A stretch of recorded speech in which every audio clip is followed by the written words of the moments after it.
Welcome back to the Deep Dive. You're in the right place if you want to skip the noise and get straight to the impactful takeaways. Our mission today is a deep dive into something really personal, really practical, the transformative, life-changing impact of learning English. Yeah, and for this, we've gathered a fascinating collection of sources, mostly direct testimonials and, personal success stories. Right. And what we realized is we're not just studying linguistics here. Right. We are analyzing a skill that really acts as this universal catalyst. A catalyst, I like that. It just opens these genuine doors of opportunity, career, travel, knowledge, and even profound internal growth. Exactly. It's so easy to just focus on vocabulary tests or grammar, but these stories really show us the huge ripple effects that fluency creates. So today, we're going to lay out the specific and I think most surprising benefits these learners uncovered. From unexpected promotions all the way to fixing home appliances. Yes, it's a roadmap to being well-informed about the true value of this whole endeavor. So let's unpack this. Let's start where the change is often most immediate and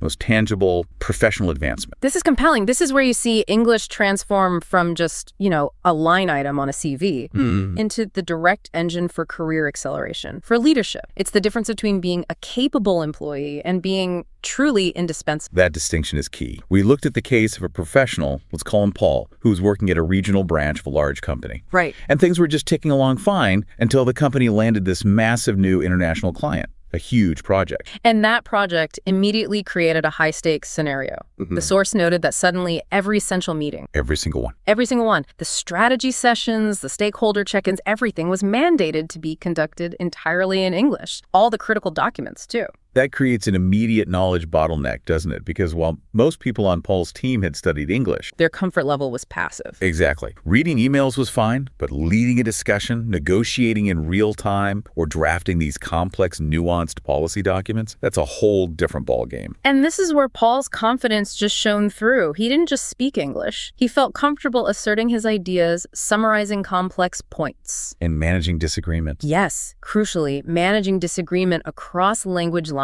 And because he could confidently lead those interactions, his boss didn't even hesitate. He was just handed the team leader role. Just like that. A significant promotion and immediate exposure to upper management he would have never otherwise accessed. Wow. If you think about the sheer return on investment for his time spent learning, it's astronomical. Totally. It wasn't about being the most technically qualified. It was about being the most effectively communicative leader in that global arena. That's the core realization. English provides a measurable professional edge. It gives you the confidence not just to participate, but to actually drive the conversation forward. Right. It moves you from the back of the room to the front. And that professional confidence, it's directly mirrored in personal independence, especially when we talk about travel. Oh, for sure. The sources really emphasize that first big memory of traveling alone to an English-speaking country. That initial step of booking a flight and just landing alone in a foreign country. Yeah. It can be terrifying. You're entirely dependent on your own verbal abilities. Right. And the sources, they noted that initial fear, but the moment the learner was immersed, that necessity to speak every single day. Ordering a slightly complicated coffee. Yes. Or asking for detailed directions when your phone dies. All of that instantly builds independence. It changes from this scary necessity into a joyful realization like, I can handle this. I am self-reliant. And if we connect this to the bigger picture, English removes that fundamental reliance on translators or travel partners. It turns a potential struggle into genuine personal freedom. And you can actually engage with people. Yes, you can engage with with fellow travelers. The source notes this led to lasting worldwide friendships, not just, transactional tourist interactions. That freedom and self-reliance. Yeah. It's the exact same self-reliance needed to lead that international project we just talked about. It's a perfect bridge. Which brings us to our next major theme, informational freedom. We move from physical independence to intellectual independence. The door to global knowledge and practical problem solving. This is where we see the immense democratizing power of language. Absolutely. English has become the default language of technology, of science, of current affairs. The sources talk about how English unlocks this almost inexhaustible whole new library. And here's the truth of it. The newest research, the most groundbreaking articles. The best online courses. They're almost always published first in English. If you have to wait for a translation, you are automatically operating behind the curve. And that gap can be crucial, especially in fields that change so fast, like programming or medical research. Being fluent grants you access to information in real time. We had this great specific example. someone with a passion for sustainable living, eco-friendliness. Okay. They struggled to find detailed, cutting-edge information in their native language about things like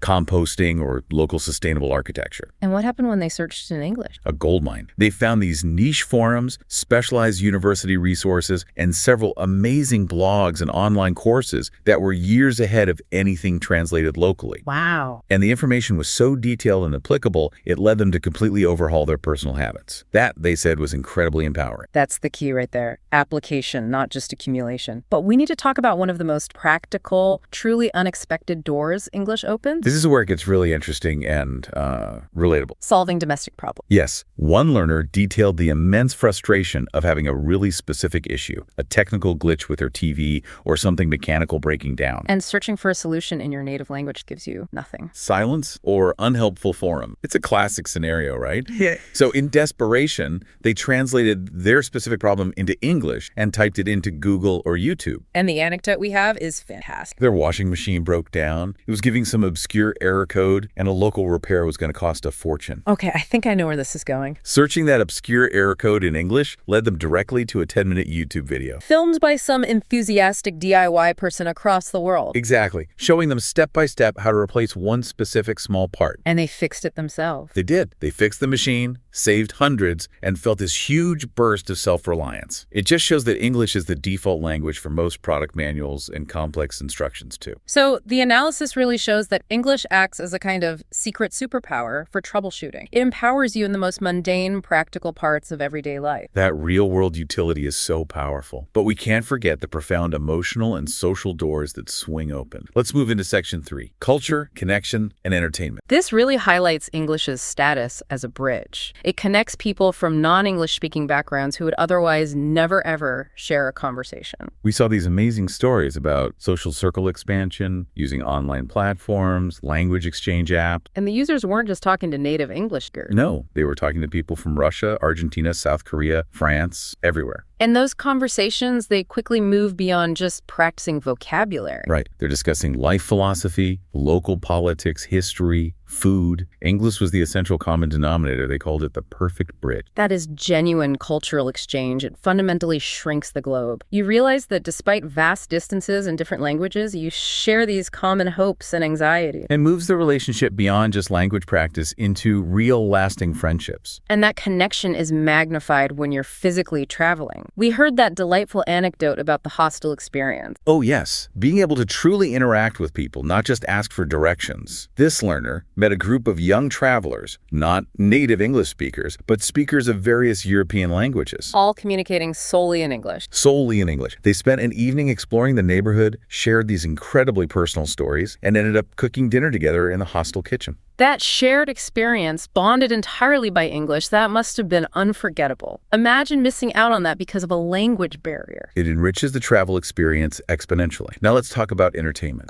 Yes. The shift from relying on subtitles and translations is this massive cultural benefit. When you can watch a movie without reading the text below, you get the full performance. You understand the cadence, the delivery of the jokes, the slang, the true emotion the actor is trying to convey. Subtitles just flatten the experience, don't they? They force you to prioritize reading over feeling. It's the same for music. The sources noted that understanding the lyrics makes music so much more meaningful. You connect directly to the artist's message, their poetry, their pain. And of course, books.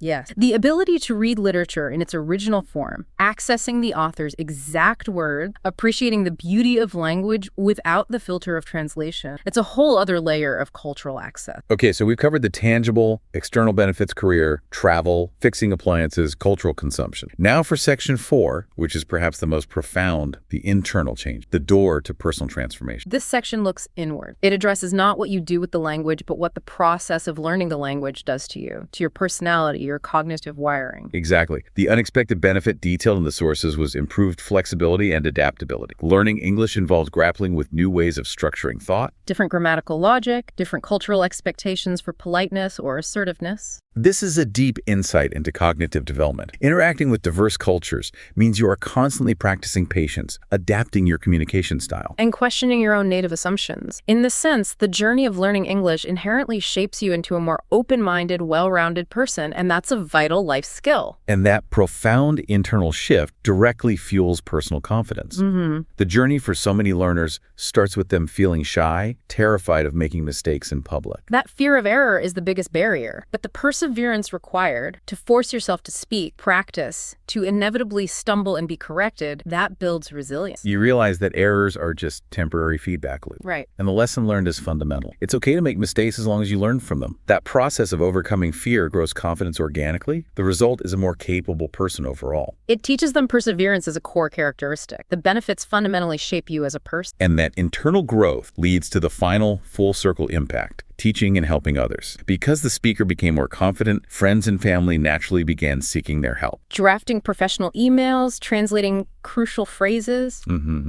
It became clear that the benefit wasn't just individual, it created this positive ripple effect. The source detailed how this informal helping eventually led to that speaker getting formally involved in teaching. Which became the origin story for a highly popular learning resource, what they referenced as the Mr. English channel. That is an incredibly powerful narrative arc. It went from personal learning to self-reliance to professional leadership and finally to teaching and making a positive impact on thousands. So to summarize for you, the learner, the journey is truly transformative. Every small step, whether it's understanding a phrase or trying a new conversation, contributes to opening not just one door, but a whole series of doors in your life. And that's the perfect note to end on. It doesn't have to be some dramatic change overnight. Understanding one crucial lyric, reading a simple article, or having that short, unscripted conversation, those are all powerful doors opening up. Absolutely. The consistency is what counts. So let's leave you with this final provocative thought, drawing on those powerful anecdotes about self-reliance. We heard how English can act as a secret superpower for fixing physical objects and technical issues, like that broken washing machine. So consider this. What metaphorical problems in your professional career, or maybe what complex knowledge gap in your personal life, could that same access to global information help you troubleshoot and solve right now? Think about the power of access. Keep practicing, keep learning, and keep opening those doors. We'll see you next time on The Deep Dive.